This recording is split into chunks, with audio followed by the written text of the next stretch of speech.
ये योजना जो है महोदय, मदरसा सुदृढ़ीकरण का 2017 से शुरू किया गया है, लेकिन मेरे विधानसभा में एक भी मदरसे का अभी सुदृढ़ीकरण नहीं हो सका है।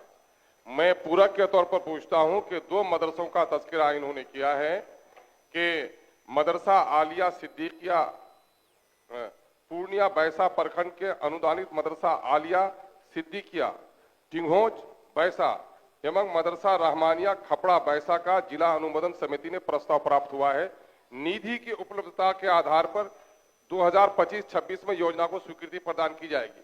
महोदय, मैं ये चाह रहा हूं कि निधि, ये मामला 2017 से चल रहा है, एक भी मदरसा नहीं बना है और ये मामले को टाल लें कि निधि की उपलब्धता पूरक क्या है? तो मैं पूरक के तौर पर कहना चाहता हूं महोदय कि मदरसा इस्लामिया भेरमाड़ा, कलीमिया रसेली, इस्लाहुल मुस्लिमीन कुचेली और मनवारे, नूरुल इस्लाम मछट्टा, असातुल इस्लाम अमोर, फैज रहमानी भंकर भोकड़ी, मलहड़ा ईदगाह, अनवारुल उलूम धोबनिया और फलाहुल मुस्लिमीन, ये ऐसे मदरसे हैं जहां बच्चों की संख्या अधिक है, मकान नहीं है। इन मकानों का भी, ये दोनों प्रस्तावित मदरसे और ये भवनहीन मदरसों में ये कब तक काट कराएंगे? माननीय मंत्री। अध्यक्ष महोदय, पूर्णिया जिला के बैसा प्रखंड के अनुदानित मदरसा आलिया सिद्दीकिया दिगौज बैसा एवं मदरसा रहमानिया खपड़ा वैसा का जिला अनुमोदन समिति के से प्रस्ताव विभाग को प्राप्त हुआ है। राशि गुप्ता के आधार पर वित्तीय वर्ष 2025-26 में बजटीय प्रावधान होते ही मदरसे की प्रशासनिक स्वीकृति दी जाएगी। अध्यक्ष महोदय, पूर्णिया जिला के अमौर प्रखंड के मदरसा का प्रस्ताव विभाग को प्राप्त नहीं हुआ है, उसमें हम मंगवा लेते हैं। महोदय, क्या जिन मदरसों का मैंने उल्लेख किया है, माननीय मंत्री उन मदरसों का प्रस्ताव मंगाकर उस पर कार्य को आगे बढ़ाएंगे? उसको हम दिखवा लेते हैं, विचार करते हैं। अब्दुल रहमान, बोलिए रहमान साहब, बोलिए। मुख्यमंत्री राशि देने की बात 2021-22 में की गई है, लेकिन उसको तोड़ मरोड़ के जवाब दिया गया है ताकि शिविर लगा करके उसको पैसा दिया जाए। और 2021 का मामला है, सिर्फ डिपार्टमेंट इससे बचना चाहती है। हुजूर, ठीक है, बैठिए। माननीय मंत्री, बैठ जाइए, बैठ जाइए। अध्यक्ष महोदय, मुख्यमंत्री विद्यार्थी प्रोत्साहन योजना अंतर्गत वर्ष 2017-18 से बिहार राज्य मदरसा बोर्ड से फोकानिया में प्रथम श्रेणी से उत्तीर्ण अल्पसंख्यक छात्र छात्राओं के प्रति 10,000 रुपए दिया जाता है। मुख्यमंत्री प्रोत्साहन योजना अंतर्गत 2017-18 से बिहार राज्य मदरसा बोर्ड से मौलवी प्रथम श्रेणी से उत्तीर्ण अल्पसंख्यक छात्राओं को 15,000 रुपए दिए जाते हैं। इस योजना अंतर्गत पिछले 3 वर्षों से वंचित छात्र छात्राओं को प्रोत्साहन राशि वितरित करने का प्रावधान है। मुख्यमंत्री विद्यार्थी प्रोत्साहन योजना अंतर्गत अररिया जिले में वित्तीय वर्ष 2020-21 में फोकानिया एवं मौलवी में प्रथम श्रेणी से उत्तीर्ण प्राप्त छात्र 440 का लक्ष्य था। 410 छात्र छात्राओं को लाभान्वित किया गया है, जिसका वितरण 93.18% है। वित्तीय वर्ष 2021-22 में अररिया जिला में जब 2000 बच्चा पास किया, आप किस तरह से राशि तय किया? वित्तीय वर्ष 2021-22 में अररिया जिला में फोकानिया मौलवी में प्रथम श्रेणी से उत्तीर्ण प्राप्त लक्ष्य को 1544 के विरुद्ध 1233 छात्र छात्राओं को लाभान्वित किया गया। अध्यक्ष महोदय, व्यापक जवाब दिया, जिसका वितरण 79.86% है।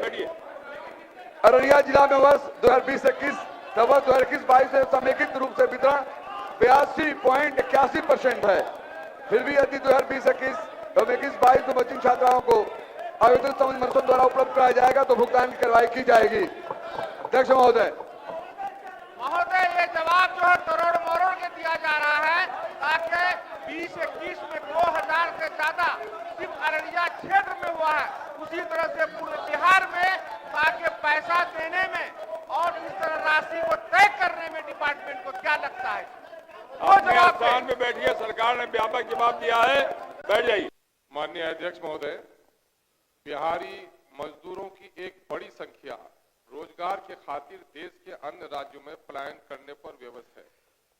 ये प्रवासी मजदूर अपनी जीवन यापन, परिवार के पालन पोषण करने के साथ साथ बिहार राज्य के आय में वृद्धि करने का भी एक स्रोत है। प्राय दिन आकस्मिक घटना एवं अन्य कारणों से जब उन मजदूरों की दूसरे प्रदेश में मौत हो जाती है तो मृतक के परिवार वालों में मातम हो जाती है। ऐसे रोते बिलखते परिवार का शोक और बढ़ जाता है। जब मृत लाश को घर लाने की कोई व्यवस्था नहीं हो पाती है, जिस कारण माता पिता, बच्चे एवं पत्नी अंतिम संस्कार के समय भी अपने कमाओ प्रियजन का मुख तक देख नहीं पाते और न जाने उसके मृत शरीर के साथ क्या व्यवहार होता होगा। अतः सरकार इस गंभीर मामले में सरकार इन प्रवासी मजदूरों के शवों को अंतिम संस्कार हेतु घर पहुंचाने की व्यवस्था करे। इसके लिए मैं सदन के माध्यम से सरकार का ध्यान आकृष्ट करता हूं। माननीय मंत्री बैठ जाइए, बैठिए। अध्यक्ष महोदय, पहले तो माननीय सदस्य से मेरा आग्रह होगा कि आपने जो सरकार का ध्यान आकृष्ट किया है उस प्रश्न में आपने पलायन जैसा शब्द लिखा है। सदन में सभी माननीय सदस्य बुद्धिमान है, सभी लोग जानकार हैं। ये पलायन is the escape, that is not migrate. ये पलायन जो शब्द है ये भ्रामक शब्द है और ये डेमोक्रेसी है। इसमें कहीं भी देश के अंदर मूवमेंट करने की सबको अपनी आजादी है और पलायन का तात्पर्य उस शब्द से है जो अस्थायी रूप से अपने पैतृक एड्रेस को, पैतृक निवास को सदा के लिए छोड़ के कहीं दूसरे जगह चला जाए। इसलिए इस तरह का भ्रामक शब्द बहुत आता है, पलायन पलायन बताते हैं अरे सुन तो लीजिए, थोड़ा सुन लीजिए, बताते हैं, सुन लीजिए, थोड़ा सा धैर्य तो रखिए। आप जवाब पढ़िए। पलायन हुआ था कश्मीर में, पंडितों का पलायन हुआ था जो घर छोड़ के कहीं दूसरे जगह चले गए थे। और एक और ये अध्यक्ष महोदय, ये प्रोसीडिंग का पार्ट गलत है। बिहार जैसे राज्य में सुशासन, माननीय मुख्यमंत्री के सुशासन के राज्य में यहाँ के लोग पलायन करेंगे, ऐसी स्थिति नहीं है बिहार की। तो हो गया ना, वो राज चला गया। एक शब्द और है इसमें, जवाब देते हैं ये पलायन शब्द इससे हटा लिया जाए। और दूसरा है अध्यक्ष महोदय कि मृत लाश, वही तो बताते हैं यार, बताते हैं, बैठिए तो बताते हैं। आप इधर देख के बोलिए, उधर नहीं देखिए, जवाब दीजिए।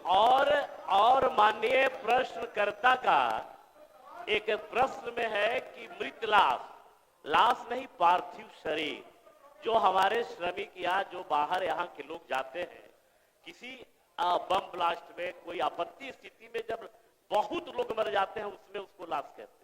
ये शब्द जो है ये भ्रामक, ये सदन में नहीं होना चाहिए। जवाब है बिहार राज्य के बाहर काम करने वाले।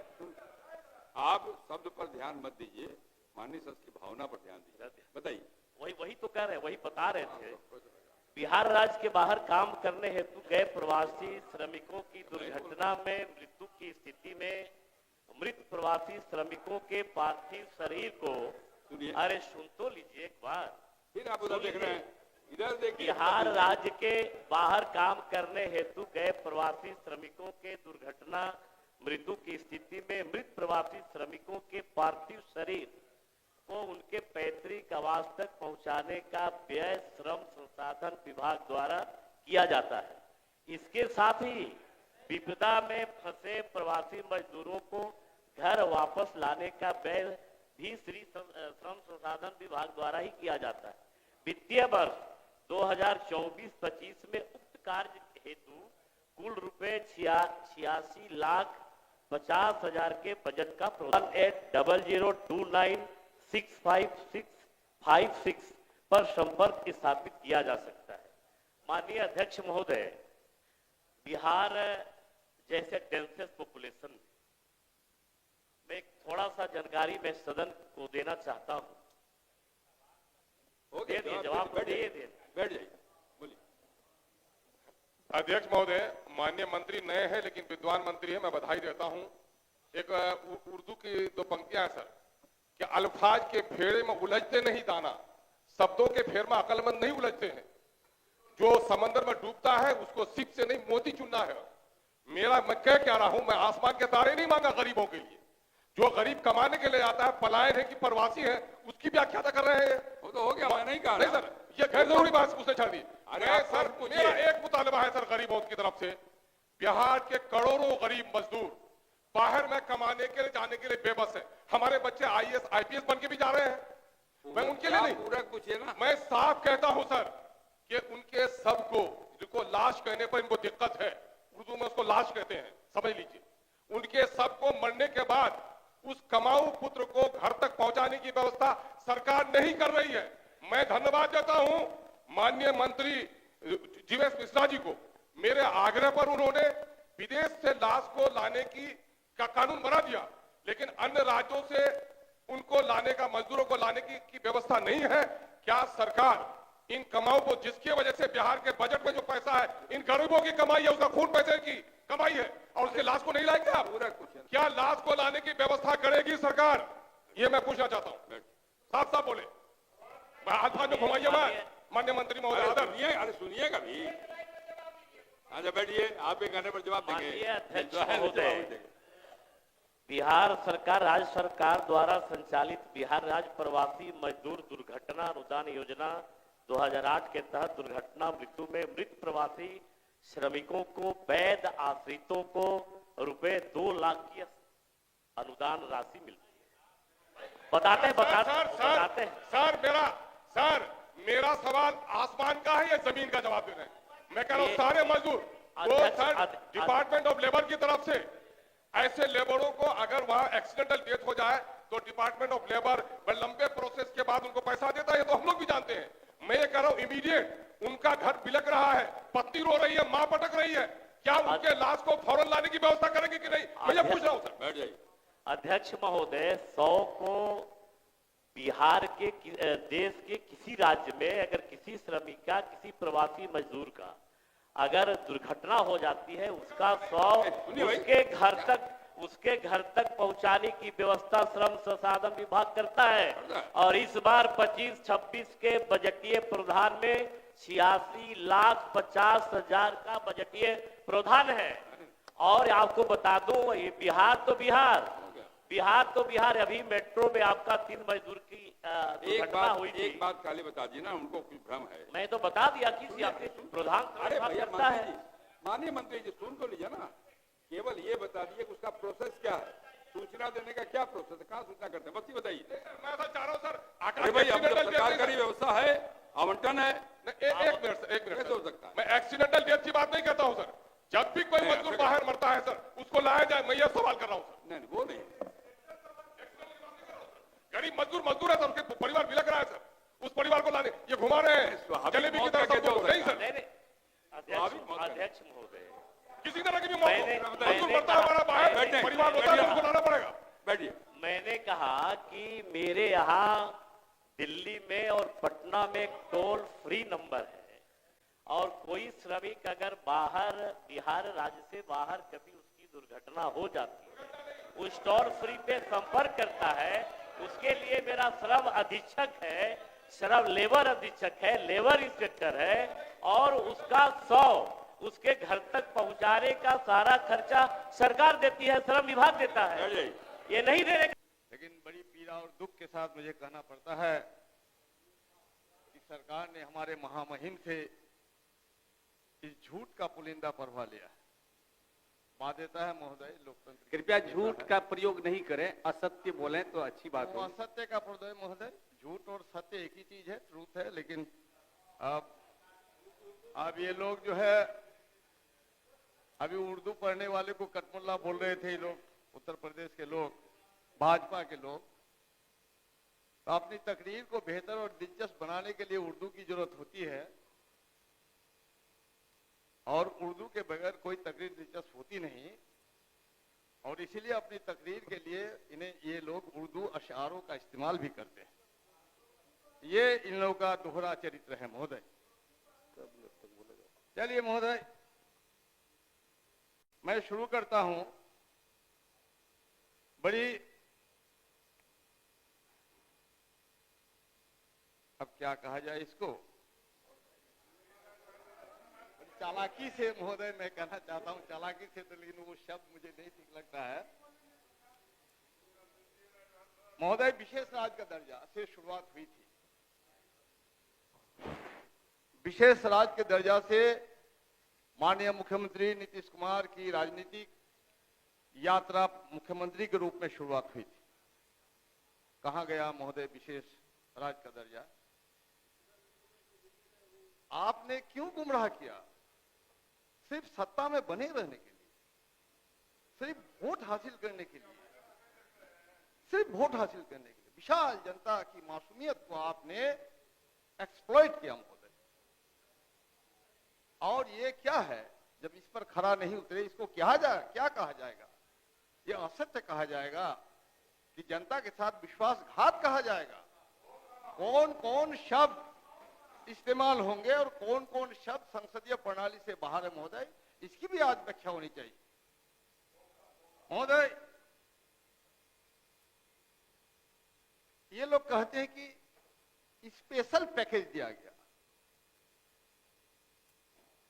बिहार की नीलामी हो रही थी महोदय, इनके प्रधानमंत्री कितना दे दूं? 20,000 करोड़, 60,000 करोड़, 1 लाख करोड़, 1,30,000 करोड़ की नीलामी हो रही थी महोदय। वो पैसा कहां गया, कब मिला, उसकी व्याख्या तो ये लोग करते नहीं, क्योंकि वो झूठ था, असत्य था। वो बिहार की जनता को ठगने के लिए, उनकी आंखों में धूल झोंकने के लिए, उनको भावनात्मक रूप से शोषण करने के लिए ये किया गया था महोदय। बिहार की जनता सीधी सादी भोली भाली मेहनत कश जनता है महोदय। ये बिहार सरकार के पास रोजगार देने का कोई उपाय नहीं है, और इसलिए बिहार इस रूप में भी बदनाम है कि पूरे देश में ही नहीं, पूरी विदेश में, पूरी दुनिया में मजदूर सप्लाई का एक हब बन चुका है महोदय। और जो मजदूर, जो मध्यम वर्गीय लोग भी महोदय, एक बार मुख्यमंत्री से बातचीत हो रही थी, हमने कहा कि महोदय, जो लोग दूसरे प्रदेश में जाकर के दुर्घटनाग्रस्त हो जाते हैं, उनको भी वही दुर्घटनाग्रस्त योजना का लाभ दिया जाए जो हमारे प्रदेश में होते। तो मुख्यमंत्री जी कह रहे थे महोदय कि नहीं, ये माइग्रेंट मजदूर जो बोलते हैं, मैं इसको नहीं मानता हूं। हमने कहा कि महोदय, बिल्कुल माइग्रेशन है। यहां से कलेजा का टुकड़ा को छोड़कर माँ बाप, भाई बहन, कोई 2000 किलोमीटर दूर जाके, कोई हैदराबाद, कोई दिल्ली, कोई बंबई, कोई अहमदाबाद में जाके रोजगार हासिल कर रहे हैं महोदय। तो ये माइग्रेशन नहीं है, मतलब लोग अपनी इच्छा से जाते हैं। हमें बिल्कुल महोदय इच्छा से नहीं जाते महोदय। हो सकता है मध्यम वर्ग के कुछ लोग हैं, यहाँ काम करने में शर्म लगता है, उसको वो जाते होंगे, लेकिन महोदय ये माइग्रेशन की त्रासदी को समझिए। उन्होंने कहा कि नहीं, मैं इनको नहीं मानता हूं माइग्रेशन। मैंने कहा कि महोदय ठीक है, भागलपुर यूनिवर्सिटी का कोई लड़का अगर पटना यूनिवर्सिटी में एडमिशन लेना चाहता है महोदय, तो फिर माइग्रेशन सर्टिफिकेट की जरूरत होती है ना अजय जी?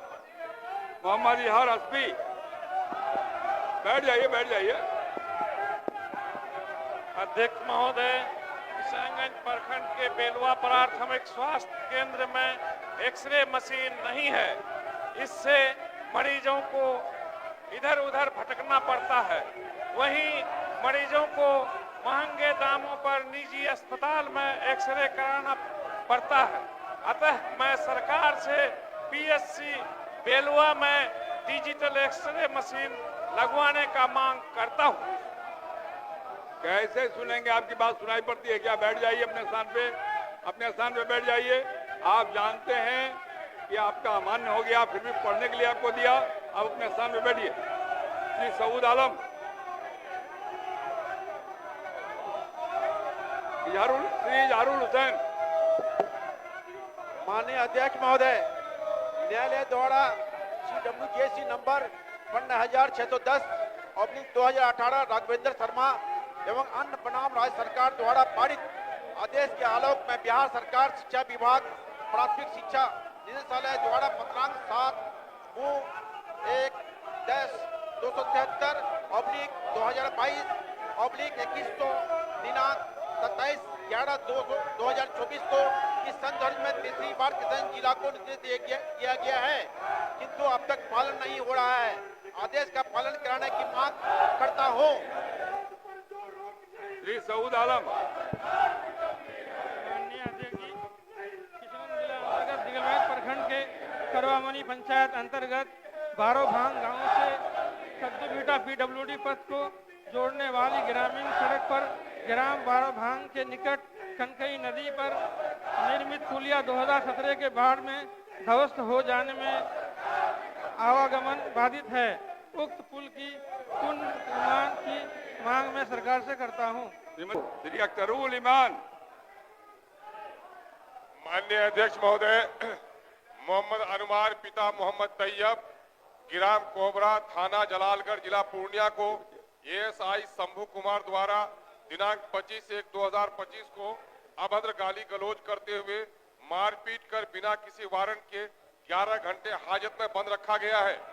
दलालों द्वारा 50,000 रुपए नकद लेकर रिहा किया गया है। मैं एएसआई शंभू कुमार के विरुद्ध कार्रवाई एवं पीड़ित को न्याय दिलाने की सरकार से मांग करता हूं। श्री विद्यासागर केसरी। जुर्माना लिया गया है सर। माननीय अध्यक्ष महोदय, अररिया जिला अंतर्गत फारबिसगंज प्रखंड के इंजीनियरिंग कॉलेज के इंजीनियरिंग छात्रों, आमजन एवं किसानों के आवागमन हेतु अति महत्वपूर्ण मार्ग जो NH-57 रेणु गेट से अभियंत्रण महाविद्यालय सिमराहा होते हुए रेलवे स्टेशन सिमराहा तक जाती है। उक्त मार्ग के चौड़ीकरण एवं दोनों ओर स्ट्रीट लाइट लगवाने की मांग सदन से करता हूं। शाहनवाज साहब, बहुत बहुत धन्यवाद। आपके पास में 10 मिनट का वक्त है, अपना भाषण जारी करें। धन्यवाद उपाध्यक्ष महोदय। मैं आज ग्रामीण विकास विभाग, अल्पसंख्यक कल्याण विभाग एवं खाद्य उपभोक्ता संरक्षण विभाग द्वारा पेश किए गए बजट के विरोध में बोलने के लिए खड़ा हुआ हूं। सबसे पहले मैं अपने विधानसभा क्षेत्र जोकीहाट, जहां के आम आवाम ने लगातार 1969 से हमारे स्वर्गीय पिता, हमारे परिवार और हमको दोबारा चुन करके खिदमत करने का मौका दिया है। आज आपके इस सदन के माध्यम से तमाम लोगों का मैं दिल से शुक्रिया अदा करना चाहता हूं। साथ ही साथ अपने पार्टी के राष्ट्रीय अध्यक्ष, हम सबके आदरणीय लालू प्रसाद यादव जी और हम सबके नेता तेजस्वी यादव जी का भी मैं धन्यवाद प्रकट करना चाहता हूं। उपाध्यक्ष महोदय, मैं आज जिस समाज की बात करने के लिए खड़ा हुआ हूं, वो पहले की तरह आज भी अपनी बुनियादी सुविधा, अपने बुनियाद को मजबूत करने के लिए तरस रहा है, हाथ फैलाए खड़ा है। सरकार द्वारा बजट पे बजट पेश किया जा रहा है, लेकिन ये दावे साज सज्जा के लिए कागजी सामान के माफिक है। उपाध्यक्ष महोदय, आप आज अल्पसंख्यकों की हालत देख ले तो आपको सही जवाब मिलेगा कि उनकी स्थिति आज भी बहुत दयनीय है। खास तौर पर मैं सीमांचल से आता हूं, जहां अल्पसंख्यकों की आबादी का बड़ा तबका आज भी विकास को, अपनी दैनिक रोजमर्रा की जिंदगी को तरस रहा है। उनके हालात दिन ब दिन बदतर होते जा रहे हैं। बारिश हो तो उनको बाढ़ से जूझना पड़ता है, कटाव से त्रस्त होते हैं, गर्मी हो तो बीमारी से, ना स्वास्थ्य की अच्छी सुविधा है और आखिर में उनको एक ही सहारा बचता है, पलायन।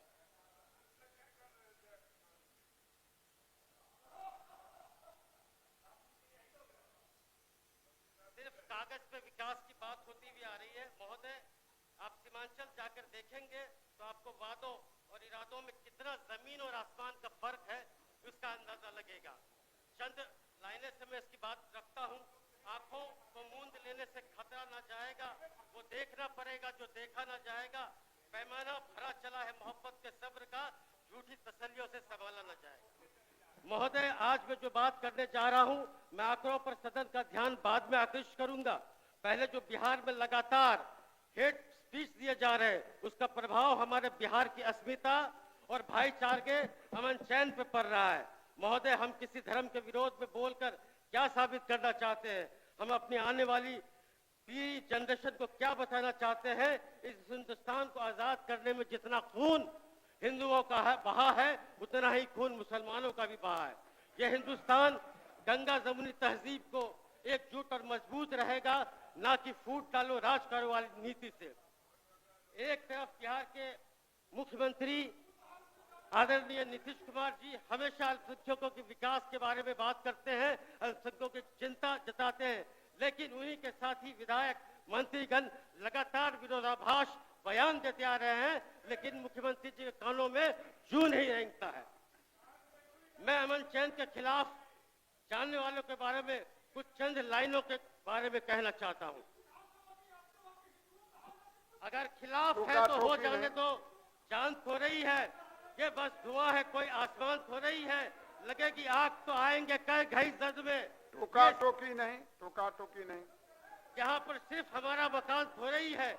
मैं जानता हूँ कि दुश्मन भी कम नहीं है, खून का खून है शामिल यहाँ के मिट्टी में, किसी के बाप का हिंदुस्तान थो रही है। बिहार की डबल इंजन की सरकार ने लगभग 870 करोड़ रुपए के वित्तीय वर्ष, इस वित्तीय वर्ष 2025-26 के आवंटित किया है, जो कि कुल बजट का 0.27 मात्र है, जबकि अन्य विभागों के बजट के उल्लेखनीय वृद्धि है। शिक्षा और स्कॉलरशिप की केवल घोषणा मात्र है, उनका जमीन पर से कुछ नहीं दिखता है। व्यवसाय और उद्यमिता के नाम पर सिर्फ ठगा जा रहा है। हज नीति पर भी सरकार की स्पष्ट दिशा की कमी है। हर साल हज यात्रियों की संख्या में गिरावट आती आ रही है, फिर भी सरकार केवल दावे पर दावे किए जा रही है। सरकार हज क्षेत्र में अल्पसंख्यक को ठग रही है, बस दावा और कागज पर हवा हवाई है। महोदय, मैं सदन का ध्यान आपके माध्यम से आकृष्ट करना चाहता हूँ। एक महत्वपूर्ण विषय है महोदय, रमजान का पवित्र महीना चल रहा है। पिछले की सरकारों में रमजान को ध्यान रखते हुए अक़लियत समाज के सरकारी कर्मचारियों को सहूलियत दिया करती थी, जिसके कि वो सभी सुख शांति के लिए इबादत किया करते थे और सपरिवार इफ्तार करने का सौभाग्य प्राप्त हुआ करता था और सपरिवार इफ्तार करते थे। हम सरकार से मांग करते हैं कि सरकार रमजान के पाक महीने में छूट देते हुए शाम 4 बजे से उनको छुट्टी देने का काम करे, जिससे कि उनको इबादत करने का सहूलियत हो और वे मुल्क के अमन चैन के लिए दुआ प्रार्थना मांग सके। महोदय, अक़लियत समाज के लोगों को शिक्षा व्यवस्था मदरसा पर निर्भर है। महोदय, दिन ब दिन मदरसा का व्यवस्था लाचार और बेबस होता जा रहा है। महोदय, बिहार में कुल 3587 मदरसे हैं, लेकिन सिर्फ 1942 मदरसों को सरकारी मान्यता प्राप्त है।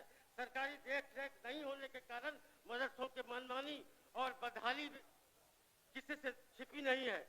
महोदय, सरकार द्वारा मान्यता प्राप्त करा देने से मदरसों की हालत में काफी सुधार हो सकता है। इससे गरीब गुरबे बच्चों को अच्छी तालीम ले सकते हैं। महोदय, मदरसों के अधिकांश संख्या सीमांचल क्षेत्र में है। महोदय, मदरसा के कामकाज के लिए लोगों को लंबी दूरी सफर तय करके पटना आना पड़ता है। मैं सरकार से मांग करता हूं, सीमांचल में मदरसा बोर्ड का एक कार्यालय खोलने का काम करे। लोगों को पटना आना पड़ता है। महोदय, जब वो मदरसा के काम के लिए पटना आते हैं, यहाँ पे सिर्फ उनको तारीख पे तारीख मिलता है। मेरे विधानसभा, मेरे जिला से कई ऐसे संबंधित मदरसा के मामले हैं जो पिछले 3 साल 4 साल से सिर्फ उनको तारीख मिल रहा है। 3-4 मदरसा के चेयरमैन बदल चुके हैं, लेकिन अभी तक उनके मामले का निष्पादन नहीं हो सका है। महोदय, बिहार सरकार विगत कुछ वर्षों से मदरसा बोर्ड चेयरमैन की नियुक्ति भी नहीं हो पा रही है। सरकारी अफसरों की मिली भगत से काफी लूटपाट हो रहा है। जांच के नाम पे महोदय, मदरसा में आर्थिक अत्याचार हो रहा है। जो लोग जाते हैं मदरसा को जांच के लिए, उन पे मदरसा वालों पे आर्थिक अत्याचार करते हैं। महोदय, गरीबों को तालीम देना ही हम सबका एकमात्र लक्ष्य होना चाहिए। सरकार को मदरसा की बेहतरी के लिए महत्वपूर्ण निर्णय लेने की जरूरत है। मंत्री जी यहाँ बैठे हुए हैं, सीमांचल के प्रभारी हैं, बार बार किशनगंज जाते हैं, सीमांचल जाते हैं। किशनगंज की बधाई मंत्री जी से भी छिपावट नहीं है। उपाध्यक्ष महोदय, मुख्यमंत्री पिछले वित्तीय वर्ष में मुख्यमंत्री उद्यमी योजना में लगभग लाखों अल्पसंख्यक अभ्यर्थियों ने अनुदान के लिए आवेदन किया था, लेकिन ये काफी शर्म की बात है, सिर्फ एक ही अल्पसंख्यक 1000 अल्पसंख्यक अभ्यर्थियों को इसका लाभ तो प्राप्त हुआ, जो कि साफ साफ ये बोलता है कि इस योजना का लाभ जितना अल्पसंख्यक समाज को मिलना चाहिए वो नहीं मिलता है। इसका पूरा विवरण सरकारी वेबसाइट पर उपलब्ध है। महोदय, नतीजा यह है कि सीमांचल में लाखों लोग रोजगार नहीं मिलने के कारण उनको सिर्फ एक ही बचता है, पलायन। अब आप अपना आसन ग्रहण करें। खत्म कर देता हूँ। सीमांचल का हर तीसरा चौथा जो युवक है कृपया बैठ जाएं। पलायन पे मजबूर होते हैं। अंत में अपनी बातों को खत्म करता हूँ महोदय। सीमांचल में सिर्फ बाढ़ है, कटाव है महोदय। यहाँ तक कि बाढ़ आने के कारण जो गांव कट जाते हैं, हम लोग के बार बार लिखने के बावजूद भी वहाँ पे ग्राम सुरक्षा कार्य नहीं होते हैं। माननीय अध्यक्ष महोदय, एक मिनट। माननीय अध्यक्ष महोदय, मैं ग्रामीण विकास मंत्री को मुबारकबाद देना चाहता हूं कि शरीफ आदमी हैं, संजीदा हैं और ईमानदार हैं। मेरे विधानसभा क्षेत्र में दोनों ब्लॉक के मकान की स्वीकृति दी है, मैं उनको बधाई देता हूं। लेकिन एक बात ये भी कहता हूं, ये चौकीदार ईमानदार बहुत है, कभी चोरी नहीं किया, लेकिन महोदय अफसोस है कि चोर को ये रोक भी नहीं पाते। मैं सिर्फ आपको बता रहा हूं इस वक्त कि इस वक्त बिहार में 8,463 पंचायत हैं, 1,15,000 वार्ड हैं। 1,15,000 वार्ड में हर एक वार्ड में 2-2 लाख रुपए की उगाही हो रही है। एक पंचायत में 28 लाख रुपए वसूले जा रहे हैं आवास के नाम पर, प्रधानमंत्री आवास के नाम पर महोदय। और अगर उसको जोड़ा जाए महोदय 8,463 पंचायत से तो 2370 करोड़ रुपया होता है महोदय। इस पर रोक लगा जाए। और 2 मुद्दे और महोदय मैं आपको कहूंगा कि उद्योग विभाग ने किशनगंज में चमड़ा धुलाई का काम शुरू कराने का फैसला किया, मुबारकबाद देता हूं, लेकिन मैन्युफैक्चरिंग के लिए भी हमारे यहाँ दीजिए ना मौका। एक मुद्दा सर, अकलियत का मामला है सर, माननीय मुख्यमंत्री जी चुके यहाँ पर है सर, एक मामला है, माननीय मुख्यमंत्री जी सर